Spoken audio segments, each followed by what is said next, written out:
igitondo cy'amahoro, igitondo cy'umugisha, igitondo cyuzuyemo ibyiza byose nibyo tuba tubifuriza iminsi yose. Hanyuma rero igitondo cyiza Celestin, igitondo cyiza, ibyiza byose byo nkwifuriza amanywa n'ijoro, isaha ku yindi, isegonda kuri indi, tsirese kuri indi. Hanyuma rero nk'uko bisanzwe iyi ni Baduka, ndi Mutetero Zina Shifa, muri kumwe kandi na Celestin. Turahabaye rwose mu buryo bukwiye, turi kumwe. Uko bisanzwe nanone kandi dutangira tumenye ese namwe mwaramutse neza, si mwaramutse mute. Nyuma tukaza kwinjira mu gace kacu aho dutembera turebera hamwe ibyatambutse mu bitangazamakuru bitandukanye. Icyambere ni amakuru mw'abantu mwe. Niko kuri iyo umenye uko bimeze ukamenya ibyaramutse bivugwa bigufasha kugira ngo nyine nawe uvuge uti se burya dusangire aya makuru. Ariko no kuba dufite imbaduko ukaza ufite gahunda y'umunsi n'intego, turakomeza rero tuganira namwe. Tugiye kubabwira ibyandegaruka mu bitangazamakuru, ariko tubabwira uko ikirere cyacu kiza kuba cyifashe uyu munsi. Makuru dukesha Meteo Rwanda bati rero none tariki 26 Nyakanga hagati ya saa 4 z'igitondo na saa 6 z'amanywa nta mvura iteganyije mu turere twose tw'igihugu. Hateganyijwe n'umuyaga uringaniye ufite umuvuduko uri hagati ya metero 3 ku isegonda na metero 4 ku isegonda. Igipimo cy'ubushyuhe bwo hasi giteganyije mu gitondo ni dogere Celsius 10 mu karere ka Nyabihu. Ego barakomeza kandi batubwira bati hagati ya saa 6 z'amanywa na saa 12 z'umugoroba nta mvura iteganyije mu turere twose tw'igihugu. Hateganyijwe kandi umuyaga uringaniye ufite umuvuduko uri hagati ya metero 3 na metero 5 ku isegonda. Igipimo cy'ubushyuhe bwo hejuru giteganyijwe ku gicamunsi ni dogere Celsius 30. Nk'ibisanzwe rero impinduka zarizo zose Meteo Rwanda yatumenyesha. Aya ni amakuru dukesha Meteo Rwanda. Ikindi batubwiye nuko izuba ryashe saa 4 z'igitondo rikaza kurenga ku isaha y'isaa 4 z'umugoroba zirengaho umunota 11. Turakomeza rero tubabwira ibigenda bigaruka hirya no hino duhera hano iwacu mu Rwanda nk'ibisanzwe. Nibyo turababwira ko Perezida Paul Kagame yakiriye ambasaderi w'Ubudage mu Rwanda uri gusoza inshingano. Nibyo ni Perezida Paul Kagame yagiranye ibiganiro na Dr. Thomas Kurz uzi rero gusoza inshingano ze nk'ambasaderi w'Ubudage hano mu Rwanda. Yego, amakuru dukesha Village Urugwiro avuga ko ibi biganiro byahuje Perezida Kagame na ambasaderi Dr. Thomas ku byabaye mu masaha ya nyuma ya saa 6 kuri uyu wa kabiri tariki ya 25 Nyakanga uyu mwaka turimo 2023. Dr. Thomas Kurz yatangiye rero inshingano ze nk'ambasaderi w'iki gihugu cye mu Rwanda mu mwaka wa 2019. Muri Nyakanga uyu mwaka wa 2019 nibwo rero inama y'abaminisitiri yateranye yemeje ko Dr. Thomas Kurz kuba rero ambasaderi mushya muri Repubulika Yunze Ubumwe y'Ubudage mu Rwanda, asimbuye Dr. Peter Woste wasabiwe rero gusimbuzwa kubera amakosa akomeye. Yego, muri Mata rero uwo mwaka w'2019 nibwo u Rwanda rwari rwabasabye Ubudage guhindura ambasaderi bwari bufite mu Rwanda. Hanyuma rero Dr. Peter Woste nyuma y'imyaka isaga 2 yari amaze mu Rwanda. Hanyuma ni amakuru rero ngo yaje atunguranye kuko ubusanzwe nta mubano mubi wari hagati y'ibihugu byombi. U Rwanda n'Ubudage bisanzwe bifitanye umubano ushingiye ku butwererane mu nzego zitandukanye. Iki gihugu gisanzwe gitera inkunga u Rwanda mu bijyanye n'imyuga n'ubumenyingiro, iyubakwa ry'ibigo nderabuzima, amasoko, amashuri n'imihanda, amashanyarazi, guca amaterasi, ikoranabuhanga n'ishoramari. Aho kugeza ubu rero ngo hari ibigo by'Abadage by'ishoramari bikorera mu Rwanda birenga 25. Yego rero abana b'Abanyarwanda bahanze igihugu barimo na imyaka 7 ngo bahurijwe i Kigali. N'umunyamabanga wa leta muri Minisiteri y'Ububanyi n'Amahanga ushinzwe umuryango wa Afurika y'Iburasirazuba Professeur Nshuti Manase yasabye rero abana n'urubyiruko rw'Abanyarwanda baba mu mahanga gushyira rero imbere urukundo rw'igihugu n'indangagaciro nyarwanda mu bihugu batuyemo. Ibi rero yabigarutseho ubwo yatangizaga gahunda yo gutoza abana n'urubyiruko ruba mu mahanga umuco w'u Rwanda hagamijwe gufasha abana b'u Rwanda bavukiye mu mahanga. igikorwa kimaze igihe gikorwa mu bihugu bitandukanye abanyarwanda batuyemo kibaye ku nshuro ya mbere mu Rwanda aho cyitabiriwe n'abana 138 baturutse mu bihugu birimo Ubwongereza, Ubusuwisi ndetse n'Ububirigi. Yego abitabiriye bari mu byiciro by'imyaka bitandukanye kuko ngo umuto afite imyaka 7 mu gihe rero umukuru afite imyaka 26. Uyu mwiherero rero wabo uzamara iminsi 5 kuva ku itariki ya 25 kugeza ku ya 29 Nyakanga. Profeseri Nshuti Manase yasabye aba bana kuzakurana indangagaciro nyarwanda no gukunda igihugu cy'u Rwanda kuko ngo ari wo musingi wa byose. Nyuma rero yasangije uru rubyiruko ko nawe yabaye mu bihugu by'amahanga nk'Ubwongereza ariko kandi ngo yamaze kumenya neza ko ubunyarwanda budashobora kuva ku muntu aho yaba ari hose. Biteganyijwe rero ko aba bana n'urubyiruko bitabiriye iki gikorwa bazamara icyumweru bigishwa ibintu bitandukanye bigize umuco nyarwanda, harimo guhamiriza kubyina n'ururimi rw'ikinyarwanda. Uretse kwigishwa kubyina n'itorero ry'igihugu urukerereza, bazanasura rero ingoro ndangamateka iherereye i Nyanza mu Rukari ndetse n'ingoro y'urugamba rwo guhagarika jenoside, banasobanurirwe rero amateka y'u Rwanda muri rusange. Ababyeyi batandukanye baherekeje abana babo bashimangira rero yuko ngo iyi gahunda bayitangije mu rwego rwo kwigisha abana igihugu cy'u Rwanda kuko ngo benshi batazi umuco w'u Rwanda nk'uko Muteteri Chantal utuye mu Bubirigi yabigarutseho. Ahangaha rero tuti WASAC yasobanuye ikibazo cy'amazi yangirika ataragera ku baturage.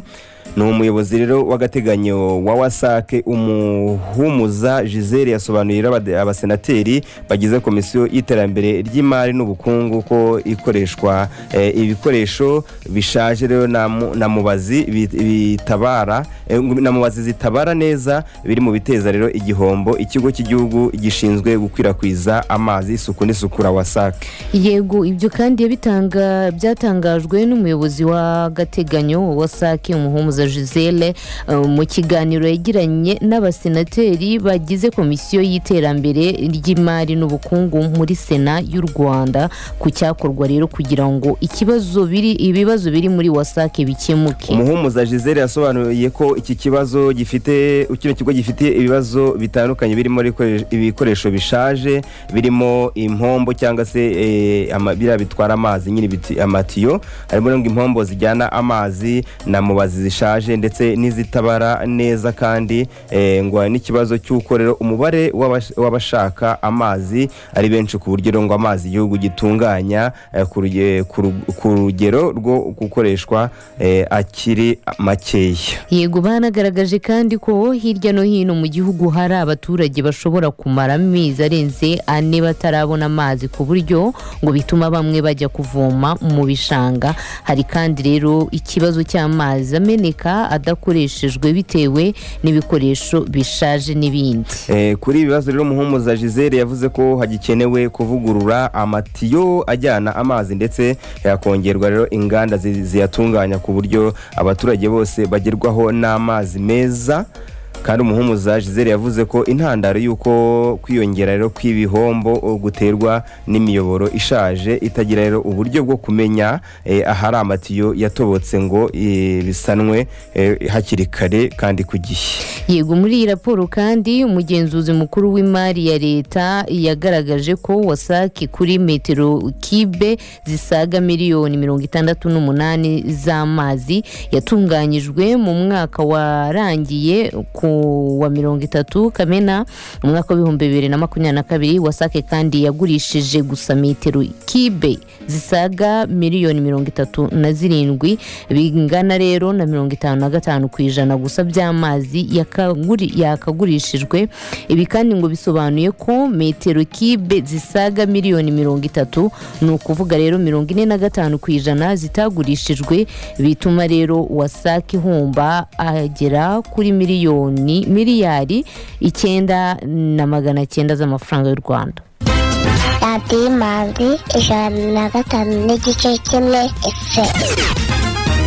yego turakomeza dutemberana namwe tugenda tubabwira ibyaramutse hirya no hino mu bitangazamakuru by'u Rwanda, aho rero ngo Minefra yasobanuye ingamba zihari zo guhangana n'ikibazo cy'impanuka. ubwo ngubwo Minisitiri w'ibikorwa remezo Dr Ernest Nsabimana avuga ko ngo hakenewe miliyari 102 z'amafaranga y'u Rwanda kugira ngo ku nkengero z'imihanda ikunze kuberamo impanuka hashyirwemo ibyuma bikikije iyo mihanda, gusazura amarangi asizwe mu mihanda atakigaragara neza, ngo no kongera ibyapa bikenewe kugira ngo hagabanywe impanuka zikigaragara mu mujyi cyangwa se no mu mihanda. Nibyo rero abantu barabizi ko hirya no hino mu gihugu cyo ku cyicaro cya polisi cyangwa se ahatangirwa serivisi z'ubwishingizi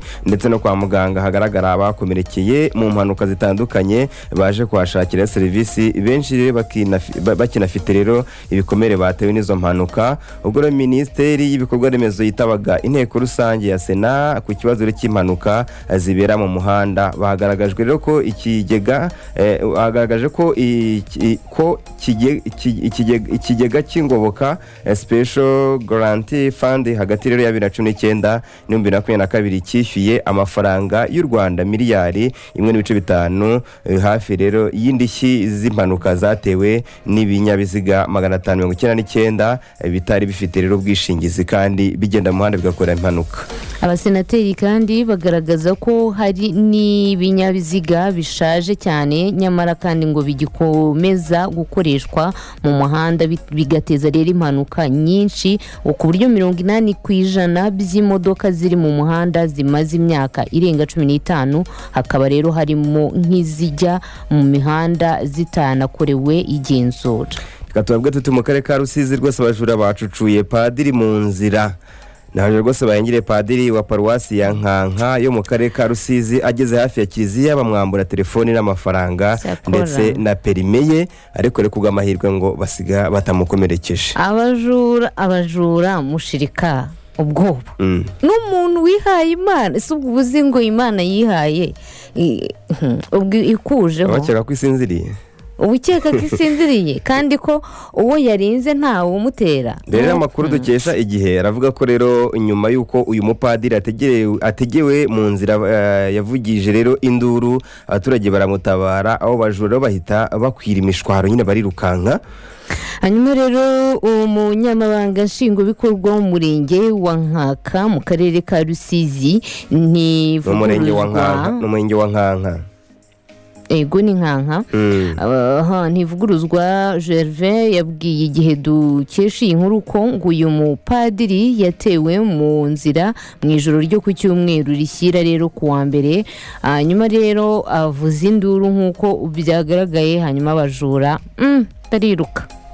barirukanka cyane. Yanavuze kandi ko ngo bafite ibimenyetso by'uko muri aka gace ngo abajura barimo kwiyongera. Yakomeje kandi avuga ko ari uyu mupadiri n'aba bakobwa bategewe mu nzira bose ngo bababwiye ko ngabo bajura batabazi, ariko kandi baza amasura yabo. Ashimangira ko batangiye gukaza umutekano cyane, aboneraho rero no gusaba abaturage gutanga amakuru ku gihe kugira ngo n'uwo bakeka uwo ari we wese ko ari umujura ajya ahita afatwa. Nibyo rero mu karere ka Rutsiro kandi abakozi 5 rero b'akarere barokotse impanuka. Tukivuga ku by'impanuka rero mu murenge wa Musasa mu karere ka Rutsiro haravuga impanuka y'imodoka yarenze umuhanda igwa munsi y'umukingo. Abakozi rero 4 b'akarere ka Rutsiro ndetse n'umushoferi barakomereka ariko bararokoka.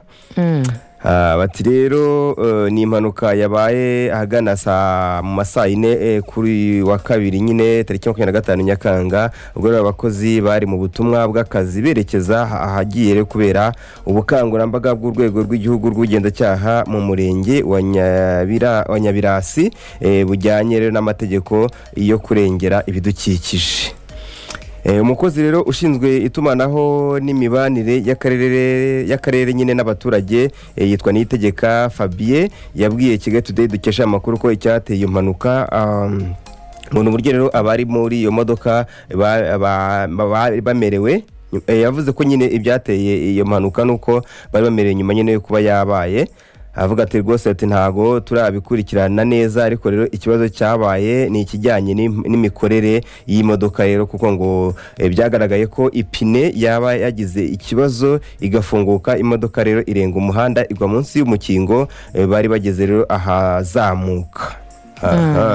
Abo rero abakozi bongo nyuma yo kurokoka iyo mpanuka bahise rero boherezwa indi modoka ibageza aho rero bari bagiye gukomereza akazi kabo, ariko nta kintu babaye, ntabera gitoya rwose. Shemwe ariko reba iriya modoka ukuntu imeze, yarenze umuhanda iramanuka. Imana irarinda nukuri. Nibyo. Mu karere ka Muhanga rero 5 bagwiriwe n'ikirombe, umwe ahita ahasiga ubuzima. Nibyo rero mu ngabo witwa Uzabakiriho Samuel, imyaka 28 y'amavuko, mu kagari ka Musongati, umurenge wa Nyarusange, akarere ka Muhanga, rwose yagwiriwe n'ikirombe bacukuramo amabuye y'agaciro. Abandi bagenzi be 4 bari kumwe bararakomereka. Yego, iyi mpanuka kandi yahitanye uyu mugabo Uzabakiriho Samuel, yabereye mu mudugudu wa Ngororano mu mugoroba wo kuri uyu wa kabiri, wo kuri uyu wa mbere tariki ya 24 Nyakanga. Umuyobozi w'akarere ka Muhanga yabwiye Igihe dukesha inkuru ko ngo bufatanyije ubuyobozi bufatanyije n'abaturage n'inzego z'umutekano, y'impanuka ikimara kuba ngo bahise batabara. Umuyobozi wungirije w'akarere ka Muhanga ushinzwe imibereho myiza, Mugabo Gilbert, we yagize ati ni umuntu umwe wapfuye, abandi rero dufatanyije n'inzego twabatabaye babakuramo batarapfa. Nuko tunyarukire mu karere ka Ruhango, umugore ngo yapfira imbere y'inzu yabagamo atabaza. N'abaturage bo mu mudugudu wa Kageyo, akagari ka Ntenyo, mu murenge wa Byimana, mu karere ka Ruhango, ntibavuga rumwe rero ku rupfu rw'umugore witwa Uwizeyimana Gaudence wapfiriye mu marembo y'inzu yaratuyemo. Umubyeyi rero wapfuye kuri uyu wa mbere tariki 24 Nyakanga. Abaturage bavuga ko rero ngo yishwe n'abadayimoni kuko yasohotse mu nzu yaratuyemo avuga ngo mwandetse mwabagabo mwe mwandetse. Abaturage rero babwiye bitangazamakuru baganiriye nabyo mu ijoro ryo ku Cyumweru uyu mugore ngo yasohotse muri iyi nzu amaze iminsi acumbitsemo, abwira abana be ngo basohore ibintu. Hari umugabo ufite amacumu ngo ari kumwirukankana, ngo ageze hanze rero ahita apfa. Umunyamabanga nshingwabikorwa w'agateganyo w'umurenge wa Byimana yitwa Musabyimana Marie Claire, nawe rwose yabwiye Igihe dukesha amakuru ko bayamenye ndetse uyu mubyeyi ashobora kuba yarishwe. Yavuze ko umurambo we bahise bawujyana ku bitaro bya Kabgayi kugira ngo nyine ukorerwe isuzuma bamenye nyine icyaba cyateye urupfu uyu mubyeyi. Inyamasheke rero naho hari umugore rwose witabye Imana bitunguranye ngo ikamyo yaguye mu muhanda. Bivuye ku ikamyo yaguye mu muhanda. Ni ikamyo rifite ibiro ngo ibirango byo muri Kongo, yateje impanuka. Amagare yaraturutse imbere agonga rero abantu 3, muri bo umugore umwe yitaba Imana, muri abantu 3 nyine bagonzwe. Iyi mpanuka rero yabaye ku itariki ya 25, ubwo ni kuwa kabiri, saa 5 z'amanywa mu murenge wa Ruharambuga, mu murenge wa Ruharambuga ho mu karere ka Nyamasheke mu ntara y'Iburengerazuba. Umuvugizi wa polisi mu ntara y'Iburengerazuba CIP Mucyo Rukundo yemeje ko iyi mpanuka yabaye. Twerekeze rero hanze inkiko z'u Rwanda, naho tubabwire uko byifashe ibigenda bigaruka mu bitangazamakuru. Reka tubabwire tuti rero Louise Mushikiwabo rero nta kigiye ikinshasa nk'uko byari byatangajwe. N'umunyarwanda Louise Mushikiwabo uyobora umuryango w'ibihugu 88 bikoresha ururimi rw'igifaransa ku isi, ubwo ni francophonie, ntabwo azajya rero gutangiza imikino yawo izakorerwa Kinshasa muri Repubulika Iharanira Demokarasi ya Kongo, nubwo leta y'icyo gihugu yari yamuhaye ikaze. Yego, abayobozi rero muri Repubulika Iharanira Demokarasi ya Kongo harimo n'umuvugizi wa guverinoma yitwa Patrick Muyaya, minisitiri w'umutekano muri icyo gihugu ndetse yitwa Peter Kazadi, ndetse n'umuyobozi wa komite ishinzwe imikino Isidore, bari bijeje rero ko mushiki wabo azajya gutangiza iyo mikino kuri uyu wa gatanu rero tariki 28 Nyakanga uyu mwaka nyine. Iyi mikino ya Francophonie ikuzwe ku nshuro ya 9 iteganyijwe rero kubera i Kinshasa kugera ku itariki ya 6 Kanama uyu mwaka turimo 2023, ikazahuza urubyiruko rugera ku rurenga 3,000 ruturutse mu bihugu 33 bigize uwo muryango. Yego rero ibitangazamakuru birimo rero ikitwa africanews.com rero bivuga ko umuvugizi w'ubunyamabanga rero umukuru bwa Francophonie yitwa Olia Vande yavuguruje rero ibyatangajwe n'abayobozi ba Kongo Kinshasa, avuga ko rero wize mushiki wabo atazajyayo. Yego, nuko byari byifashe rero.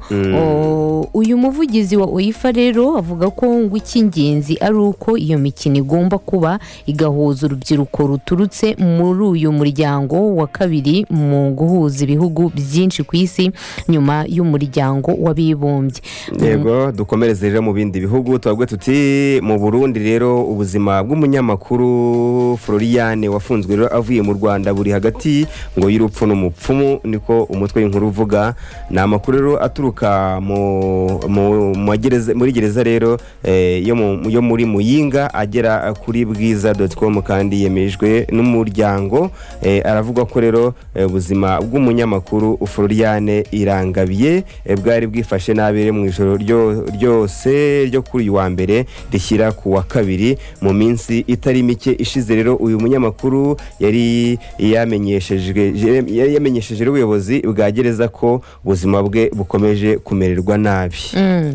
Uyu munyamakuru Floriane Irangabiye wari umaze igihe mu buhungiro mu Rwanda yafunzwe nyuma yo gutahuka asubiye mu gihugu cye. Muri iki gitondo rero cyo kuri uyu wa kabiri, se wa Irangabiye yavuze ati mu by'ukuri kuva mu bwana Floriane yabanye na asima. Yari afite uburwayi bwa asima, ngo muri iyi kasho rero umwana wanjye ubu asa nkaho yafashwe n'indwara ya bronchite ikomoka kuri asima, akeneye rero kwitabwaho byihutirwa. Yego rero Uganda, Museveni mu rugendo rujya mu Burusiya gushaka umuti w'umutekano n'ibikomoka kuri peteroli. Ni perezida wa Uganda Yoweri Kaguta Museveni agiye mu Burusiya kwitabira rero inama ihuza Uburusiya na Afurika, ariko rero kazanagirana ibiganiro byihariye na mugenzi we Uburusiya Vladimir Putin ku bufatanye bw'ibihugu byombi mu ngeri z'umutekano n'ibikomoka kuri peteroli. Yego, iyi nama rero izaba tariki ya 27 na 28 Nyakanga. Minisitiri w'ububanyi n'amahanga wa Uganda Henry Okello Oryem yabwiye Daily Monitor ko Uganda izashyira imbere gahunda mpuzamahanga zigamije iterambere ry'umugabane wa Afurika, ariko ikanakurikirana inyungu z'umubano wihariye w'ibihugu byombi. Yego rero muri Mali yakuye igifaransa mu ndimi zikoreshwa mu buyobozi inyuma y'imyaka 60 yose. Ni mu itegeko nshinga ryayo rero rishya Mali yitandukanyije n'igifaransa cyari mu rurimi rukoreshwa mu buyobozi muri iki gihugu cya Afurika y'Iburengerazuba kuva mu mwaka w'1960. Mu itegeko nshinga rishya ryemejwe cyane ku majwi 96.91% mu matora yo ku itariki ya 18 Kamena. Igifaransa nikiri ururimi rukoreshwa mu buyobozi. Barukuyemo rwose igifaransa n'ikirimo. Oya hanyuma rero muri Senegal abimukira 15 bapfuye barohamye, babiri rero bararokoka. Ni abantu 17 babimukira bari baturutse rero muri Senegal barohamye rero, nyuma 15 muri bo bamaze gupfa rero, mu gihe babiri bo batabawe bakiri bazima nk'uko byatangajwe na Samba Kanji, umuyobozi rero wungirije wa Ouakam district rero aganira n'ibiro ntaramakuru by'Abafaransa AFP. Yego rero ngo abajandarume ku itariki 24 nibwo abajandarume n'abashinzwe ubutabazi batangiye ibikorwa byo gushakisha niba hari indi mirambo y'abantu yaboneka cyangwa se ababa barokotse. Ubwo rero nuko byari byifashe, ariko Perezida Macky Sall wa Senegal yavuze ati mfite umubabaro mwinshi nyuma y'urupfu rw'abantu 15 baruhamye mu bwato hafi ya Dakar. Yego muri Algeria rero ubushyuhe bukabije bwateje inkongi imaze guhitana abantu 34 barimo n'abasirikare. Ni muri Algeria rero bahitanywe n'inkongi y'umuriro yibasiye rero ibice binyuranye byo muri icyo gihugu, bamaze kugera kuri 34 barimo n'abasirikare 10 nk'uko bitangazwa na Minisiteri y'Umutekano muri kiriya gihugu. Abazimya umuriro bagera ku bihumbi 8 nibo bahanganye n'inkongi y'umuriro mu bice 7 bitandukanye by'igihugu nk'uko bitangazwa na Minisiteri y'Umutekano muri Algeria. Abantu rero bagera ku 1500 nibo rero bamaze guhungishwa. Umuriro wadutse muri ibyo bice rero, inzego z'umutegetsi zatangaje ko zatangiye iperereza ku cyaba cyawuteye. Hagati aho ngaho ubushyuhe bukabije bugera kuri °C 49 bukomeje kwibasira amajyaruguru ya Afurika mu mijyi hafi y'igihugu cya Tunisia. Yego rero mu Bushinwa Minisitiri w'Ububanyi n'Amahanga yirukanwe nyuma y'igihe gito ahawe inshingano. Ni Qin Gang wari Minisitiri w'Ububanyi n'Amahanga Ubushinwa wari umaze igihe atagaragara mu ruhame, yahagaritswe ku nshingano ze hatarashyira amezi 7 azihawe. Yego biteganyijwe ko rero azasimburwa n'ushinzwe ububanyi n'amahanga mu ishyaka ry'abakomuniste Wang Yi wigeze rero ngo no kuba Minisitiri w'Ububanyi n'Amahanga. Abantu bari bakomeje rero kujujurana uburakari nyuma yaho rero Qin ngo yari amaze iminsi myinshi atagaragara mu ruhame. Uyu mugabo rero imyaka 57 y'amavuko yaherukaga rero kugaragara muri kuri 25 Kamena uyu mwaka, naho rero inshingano yarazihawe mu Kuboza umwaka ushize, ubwo rero azivuyeho. Dusubize kuri nkuru twaga Uburusiya bushobora gusimbura Ukraine kohereza ingano muri Afurika.